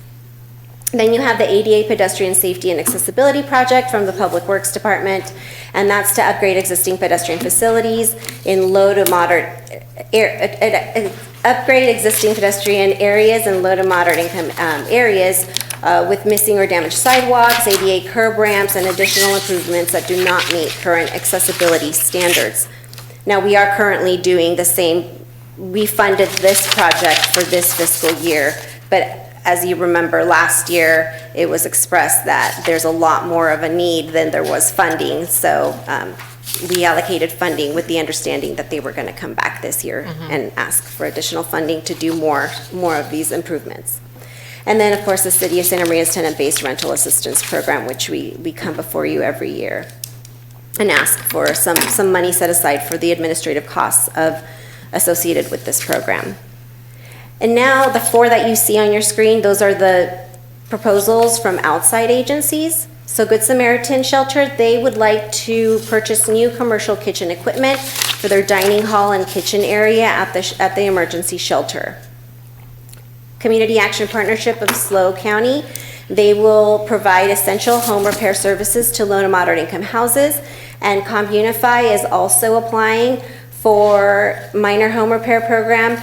The difference between these 2 is basically that Communify will do the smaller minor home repair projects, whereas Capslo has the ability to take on the bigger, more extensive projects. And then the Boys and Girls Club of Mid-Central Coast, their project is to install an outdoor basketball court, which will also allow the agency to offer outdoor activities on a safer playing surface instead of the rough asphalt, and also assist them in maintaining social distancing and keeping the kids safe during the pandemic. So on your screen, this is some information that the City Council has asked for in the past and find very helpful. It shows a 7-year breakdown of the Cdbg funded city projects, and it's also included as attachment C in your packet. And it shows that on average, city capital projects have received about 60% of the overall available capital funding. On a project basis, over the last 7 years, the city has allocated funding to 51 projects, 20 of which were city projects. Also included in your packet is a summary of the proposals with staff's notes, and that's included as attachment A. And then along with that is the individual proposals in attachment B from all 6 applicants. Gosh. So a couple of things to consider. One is that it's important to keep in mind when evaluating the proposed projects that the agency has the administrative capacity to take on the projects, especially when the agency has existing CDBG projects that have not made much progress. So currently, the City of Santa Maria has one CDBG-funded project that was funded last year, but unfortunately has not made much progress, and that project has been rolled over to this fiscal year. But keep in mind, the city also has 3 existing CDBG-funded projects for this fiscal year. So that's a total of 4 city projects right now that have not made much progress. Now, 3 of those, it started in July, so that it's not that big of a concern, but the one from last year, the money's just kind of been sitting there. What project was that? Chapel Plaza. Okay. Yeah. This information is shared with you because HUD advises that decision makers be cognizant of the current administrative capacity of a subrecipient, and HUD also advises that grantees pay close attention to those who already have CDBG funding tied up in projects and have been unable to move the funds in accordance with HUD's suggested timeline. So going to the projects that are from outside agencies, Capslo and Communify are 2 examples of agencies that were unable to utilize their funding in the past, and so we've carried it over to the following fiscal year, which you can do with capital funding on a case-by-case basis. However, when that happens, they don't reapply for funding for that fiscal year, so they have time to expend the funding that they previously were given. So it gives them an extra year to expend the funding. So is this a new application for This both? is a new application. Capslo and Communify are currently moving their projects along in a timely fashion. But I just wanted to express to you that it has happened in the past with outside agencies, so we figure out a way to work with them so that they don't lose the funding, we don't get in trouble with HUD, and the project is still being funded in some way, shape, or form. Also, we do want to share that the Boys and Girls Club's proposed outdoor basketball project is eligible to receive CDBG CV funding. So should the City Council recommend that this funding source be used rather than regular CDBG, staff would come back to City Council at a later date to get that resolution approved, but that is an option. So the next step is, the goal is that the City Council reviews and prioritizes the capital project proposals and provides the Block Grants Advisory Committee and potential applicants with direction as to the projects that you feel should receive priority for the upcoming funding cycle. And this information will then will provide the City Council with the information provided by the City Council will be one of the various tools used by the Block Grants Advisory Committee to make its determination for the upcoming fiscal year. Thank you very much, and I'm happy to answer any questions at this time. Questions? Yes. Ms. Waterfield? Okay. I'm looking at Pearlman Park, and that's the park on Broadway in Maine, correct? Yes. And Chung, correct me if I'm wrong, but that park is being included in our downtown plan.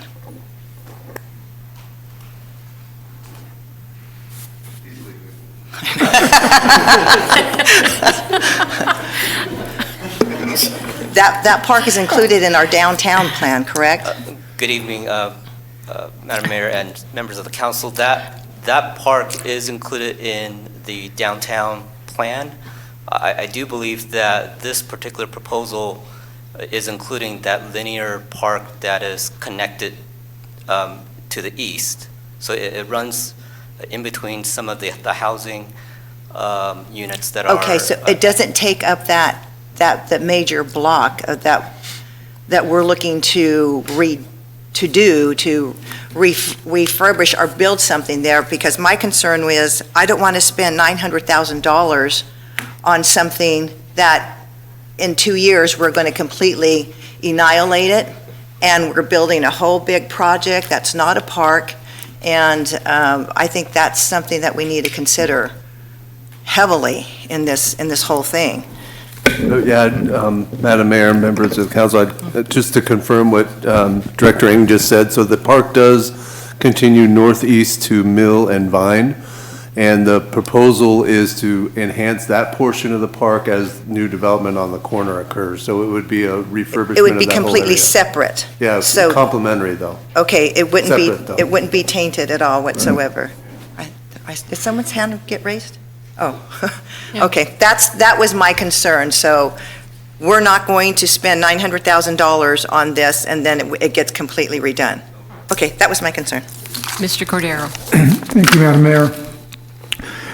Rosie, were there any common reasons for the delay in spending the funds, like the pandemic?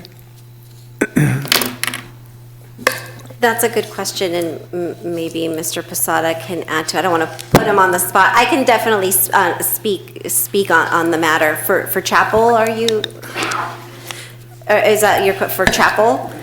Well, for any of them that were unable to utilize the funds. Yes. Was there any common reasons for that happening? Yes, so for the minor home repair, we did find that there was trouble with them expending the funding because there was a time where both the people going into the homes and the people living in the homes did not feel comfortable with that interaction because of the social distancing requirements, and just the pandemic forced a lot of people to just want to not allow people into their home, and then also the workers themselves didn't want to go into other people's homes and not knowing what was going on. So yes, that was a big reason. For Chapel, I would imagine it was also a reason because everything kind of stopped, including construction, and it stopped for a bit, and then now all of a sudden everything's picked up and the cost of everything has gone up tremendously. I do know that Chapel, what we thought was going to be spent on that project has now significantly gone up because of the pandemic, partly because of the pandemic. The cost of everything has gone up. So those are two big factors. Yes, I mean, I would imagine, the pandemic definitely has played a part. But Mr. Posada, I'm sorry to put you on the spot. I just wasn't sure if you wanted to add anything to that. Thank you, Rosie. Thank you, Mayor, Councilmember Cordero, and council members. So the Chapel project has had its issues during the development part of it. Design, we came in with a conceptual design, we moved forward with that design, been working with the Public Works Department on trying to come up with a design that is buildable. So as Rosie mentioned, we took some time to put the project out as designed to a constructability firm so they could give us, how does this look, where's the dollars at? And the number came back, dramatically higher, and which we weren't prepared for. So what that required us to do is go back to the drawing board with Public Works and say, okay, how can we make some changes here? What's a little bit different? So we were looking at what they call a JOC, which is a program where there's pre-existing contractors qualified by the state to come in and do projects like this, very similar to what we did at Buena Vista Park. And those were the high numbers. So we decided that it would probably be best for us to regroup and take the project back out to our local contractors directly. And that is where it is right now, is getting ready to go out to bid for local contract bidders. So that's been the delay mostly on the Chapel Street project. I did want to comment real quickly on, excuse me, Councilmember Waterfield's comments on Central Plaza, Pearlman Park. One of the things that we're in our design concept is we are keenly aware of the parcel being looked at for future development. What we're trying to do is create a connection between whatever project gets built on that parcel and the community to the east, the Housing Authority's project there. Taking what has been a space that has pretty much been untouched since 1978 when it was built, and kind of going in and bringing it up to date, not only for the residents in the Housing Authority project, but then also for whatever new gets built, and then to kind of make it a destination place for the downtown, as you can kind of go to lunch and take a walk down a park-like setting as you do there. We also wanted to make sure that we preserve the contribution that Rosalind Pearlman made to the community throughout her lifetime, being a big advocate for beautiful landscaping, trees and things. So that's one of the other reasons to try to upgrade that particular site. In size, because we updated Pearlman Park a few years ago. Yes. So what was the actual size square footage of that, and what was that cost? The park is just about an acre at Okay. the actual corner, the corner lot. Most of that work was done in-house. We didn't contract out for that work. Most of our staff did a lot of the labor. I would say they spent about $160,000 in actual renovation work. We did some heavier work, which required like removing the restroom, doing some work to the pond, which was probably another $30,000 or $40,000. So we did the renovation for under $200,000.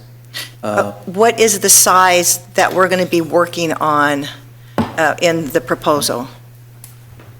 I'd have to, again, estimate, it's probably an additional acre and a half as it meanders through the property.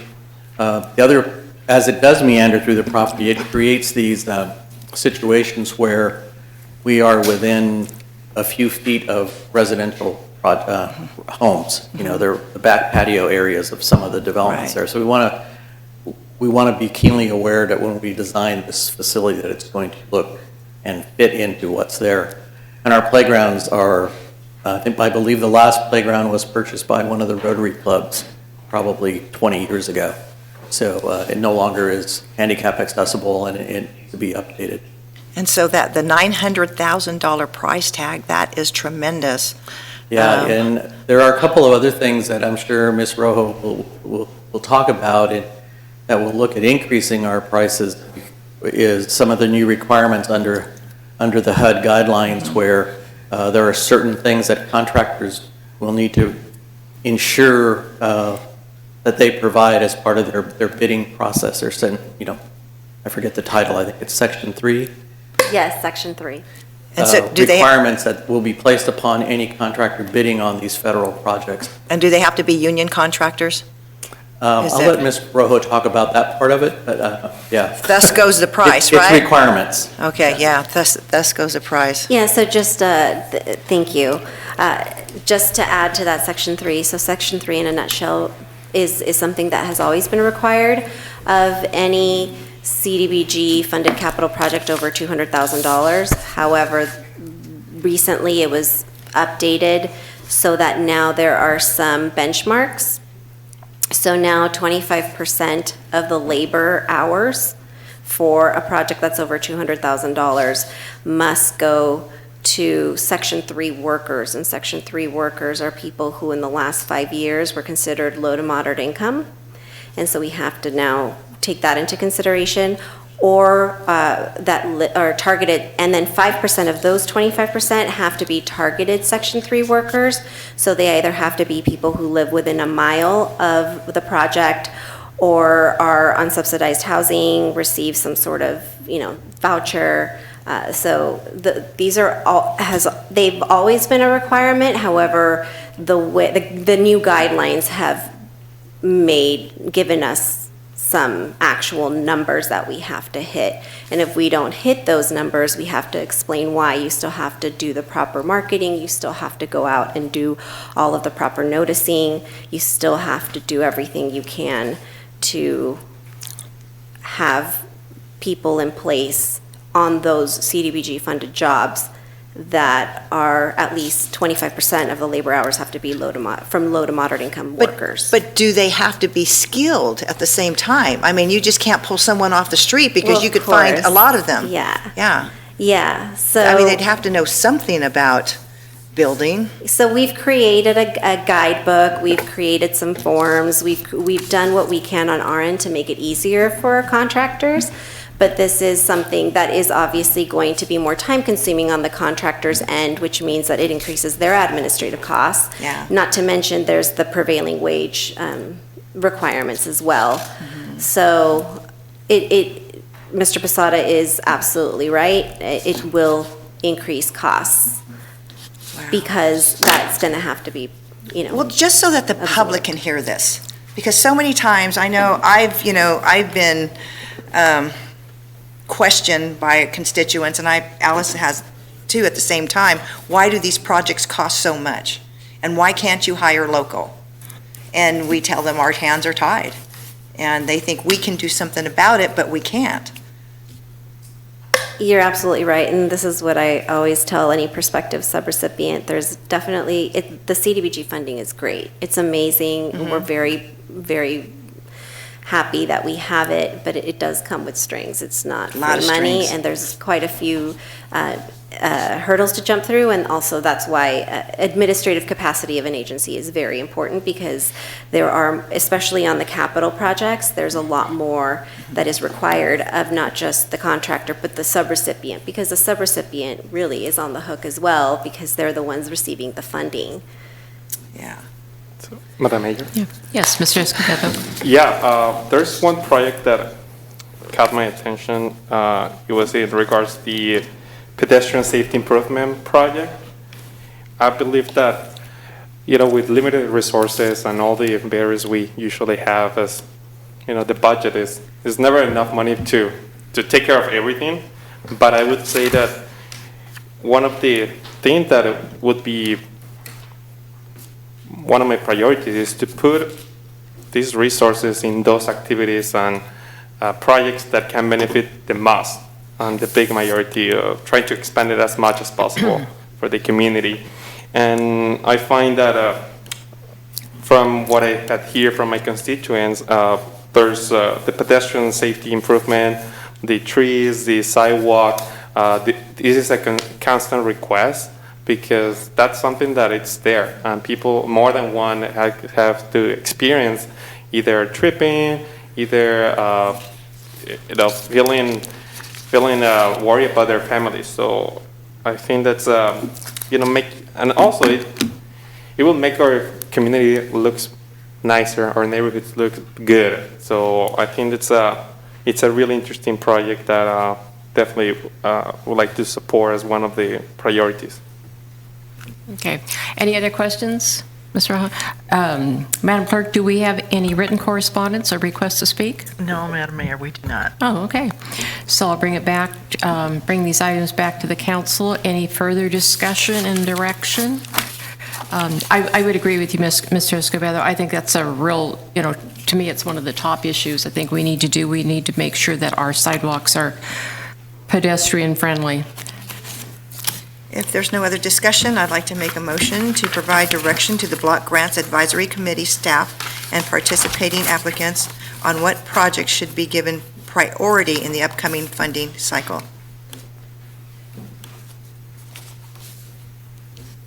And I will second. Which priorities did you want? That are listed. Okay. Yeah, that were named in the.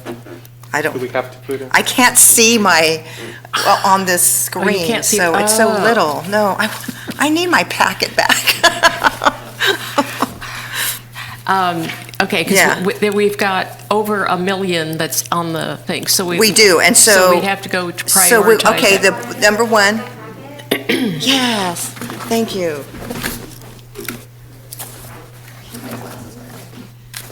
Okay. Oh, awesome. Sorry, Madam Mayor. Yes.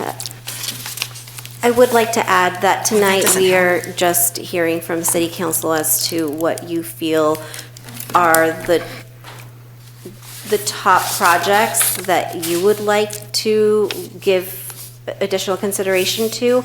However, this does go to the Block Grants Advisory Committee, and also it's not it's meant to assist potential applicants in their final decision as to whether they submit a full application. And just because they're, let's say, at the very bottom doesn't mean that they cannot submit an application. Anybody who's submitted a proposal can submit an application. All of the projects are viable projects and they're eligible activities under CDBG's guidelines, but then at least the agency is aware of where they potentially fall and who they're competing against, and so that's what helps them. But in years past, this is not going to be the case this year, but in years past we have actually had more funding than there were projects. So we ended up because we ended up having people not apply because they were like, well, I'm last on the list, so I'm not going to get funded. And had they applied, they probably would have received the funding. Because again, keep in mind that we are estimating to get about the same as last year, but you never know. They could, they could, surprise us with twice as much. Madam Mayor, Yes, Mr. the Stillwell. motion by Councilmember Waterfield, seconded by Councilmember Escobedo, is consistent with what staff's direction was, or request was to provide direction as the projects presented. If there were some projects that you were not interested in having reviewed by Block Grant Advisory Committee, which we didn't hear any, and there weren't any in the motion, then that was the intent for this. Okay, okay, because I sort of thought that they wanted to hear us prioritize what was given to us Yeah, here. you can do that as So, well. okay. And I'll just read off the report because she did a wonderful job. Rosie did a great job. Okay. So it's going to be the Recreation and Parks Department, Rosalind Pearlman Park Rehabilitation, the Public Works Department, ADA Pedestrian Safety Improvement, the Special Project Division, TBRA Administration Cost, and then the 4 proposals submitted about outside agencies are the Boys and Girls Club, their outdoor basketball court, ComUFi, Safe at Home, minor home repair, Community Action Partnership, minor home repair program, and Good Samaritan Shelter, the kitchen equipment upgrade. Okay, and I find all these fine.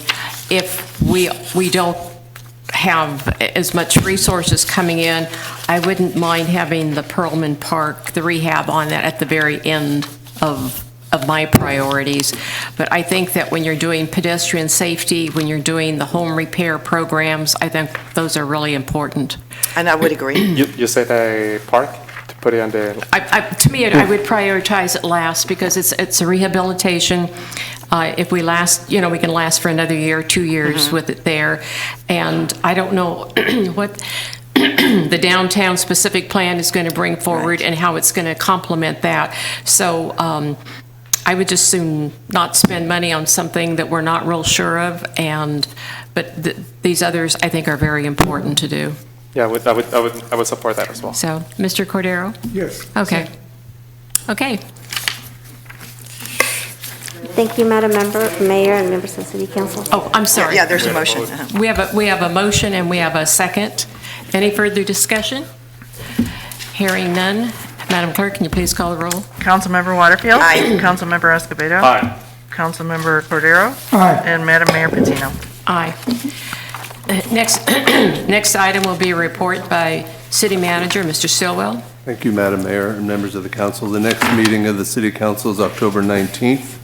3 items of note, actually a couple are related, are solid waste rates and user fee, the Prop 218 hearing, and then we'll also bring forward a proposal to refinance our water bonds, which will save millions of dollars in user fees. So we're excited to bring that forward, and a lot of work's been done on that. And those are the main issues for October 19th. That concludes my report. Thank you. Thank you. Now we'll have oral reports from council members. Mr. Cordero, would you like to start? Yes, Madam Mayor. Madam Mayor, on 9/21 through the 24th, I traveled up to Sacramento and attended the Caliga City's meeting and training up there. It was different because we missed it last year, yet probably exciting in the sense that they had a lot to deliver to us. So I was real pleased with the training that went on up there. I was also pleased with the time that we got to spend meeting the newer employees in the city. It was a positive experience there. On the 27th, I attended the ribbon cutting ceremony for Still Medical Facility out at Betteravian 101 and watched their first class come in, and you were there. It was also very exciting. The gentleman out there that was kind of doing speaking, Craig, very positive individual. I think that school is going to, university is going to bring a lot to our community and grow considerably in the years to come. We'll be very proud of that. On the 29th, I attended a United Way board meeting, and we're finalizing the things with our Queen candidate. On the first, my hat is off to the Councilwoman Waterfield and her involvement with the Elks and the fundraising effort for the canines for the police department. It was well attended. It was a lot of fun, and I don't know how I'll let Ed give the figures on it, but it was certainly a great deal of fun to be involved with there. And that's it. Thank you. Mr. Escobedo? Yeah. Thank you, Madam Mayor. September 20. Give me 1 second.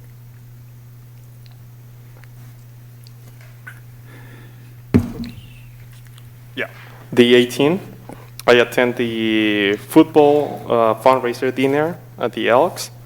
On the 25th, I also attend one of, I was really happy to attend one of the Rebels football games. It was really fun to see the little kids playing football and running. It was good talent there, by the way. And that's all I have to report. Thank you. Thank you. Ms. Waterfield? Yes. As Councilmember Cordero had mentioned, last Friday, it was Kirk and Seamus and the Elks Lodge got together and wanted to raise money for our canine units for more dog vests for them, bulletproof vests for them. And they had invited a lot of people to come. It was a cook your own.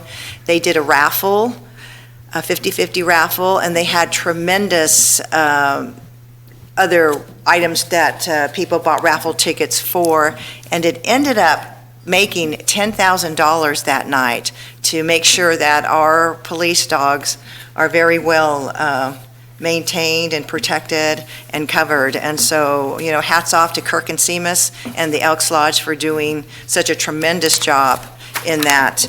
And I just wanted, I have a constituent here that wants to make sure that 1260 to 1270 Oak Knolls Road, that the people's garbage cans are put away only because she walks her blind daughter. And sometimes it's hard for her to maneuver through the trash cans. So that's Orchid, isn't it? Okay. Okay. All right, thank you. Okay, thank you very much. Okay, absolutely, I appreciate that, wonderful. And that's my report. Thank you. You just got that message from someone right now? Yes, I did. Good. Let's see, I attended a meeting with one of our businesses in town and talking about the expansion they're going to be doing. September 9th, APCD board meeting. September 10th, Elected Leaders Forum to address homelessness, and that is a meeting that I have monthly. September 11th, with a commemoration of September 11 at Fire Station Number 1. On the 12th of September, I attended, they have the Fiestas Patrias across the street, and I met with the Mexican consul, and we did El Grito there. September 13th, I spoke at the VTC at a self-advocacy class, and they gave me a lot of insight how we could make Santa Maria better. That afternoon, I did my teen council meeting, so I go to each one of the high schools and meet with the teen council group at each high school. On the 15th of September, we had the first annual meeting of our 3CE, which is our energy group that we joined it's been about a year and a half ago. And then attended Law Enforcement Appreciation Night at the Elks Club. The Elks always does such a great job. On the 16th of September, met with the 3CE Policy Board of Directors meeting, of which I am one. On the 20th, met with the regional broadband discussion that we're having with SBCAG, so we can figure out how we can be more effective and efficient with broadband throughout the whole county of Santa Barbara. And that evening, attended the Santa Maria Police Department, did a community input that night at Manami Center. And from the 22nd through the 24th, attended the League of Cities Conference and Expo in Sacramento. And on September 29th, I did a LCAP with the school, the stakeholder meeting. And actually, I had 3 meetings. I did the Highway 154, but I had to get off of that because I wanted to hear what was happening at the LCAP meeting at the school district. And I did Livable California on October 2nd, which is about housing in California. On the 3rd, I attended the Natural History Museum grand opening that day. And then I met with the West Coast Customs car show people yesterday, and they're very anxious and excited to be coming to Santa Maria on the 22nd of October. And this morning, did the Ben Hayes show. At noon, we attended the Minerva Club opening for this year, and that is it. Anything else from the dais? Yeah, Madam Mayor, Yes, I'm Mr. sorry, Cordero. I forgot we were going back that far. I neglected to mention that I also was with you at the 9/11 ceremony at Station 1 and the officer appreciation at the Elks, as well as the other things I mentioned. Thank you very much. Thank you. No further discussion, no further comments. Meeting is adjourned.